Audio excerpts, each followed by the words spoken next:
98 of 75 hard च्यालेन्जमा आइपुग्दा मैले एउटा कुरा स्पष्ट बुझेको छु। आजको भगवत गीताको ज्ञान चाहिँ फलको चिन्ता नगरी आफ्नो कर्तव्य पूरा गर्नु नै साँचो शान्ति र सफलता हो। आजको भगवत गीताको ज्ञान चाहिँ यही हो। सो गाइस, म चाहिँ 45 मिनटको आउटडोर वकको लागि आएको छु। सुरुमा यो टास्कहरू गर्न कस्तो गाह्रो हुन्थ्यो। दिनदिनै एउटै ठाउँमा आऊ तर केही पनि भएन। तर आफूले गरेको डिसिप्लिन नै वास्तविक मोटिभेसन हो। सुरुमा मोटिभेसनले सुरु गरिन्छ तर बाटोभरि टिकाउने चिज भनेको कन्सिस्टेन्सी र सेल्फ कन्ट्रोल हो।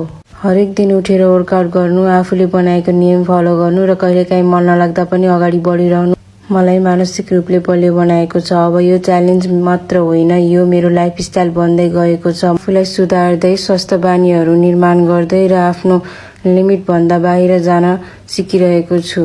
हराएर जान सक्छ तर डिसिप्लिन भनेको हरेक दिन आफूलाई फेरि उठाउने शक्ति हो। रोजेको डिसिप्लिनले नै म को हो भनेर तय गर्दछ। All my tasks are completed. Thanks for watching, guys.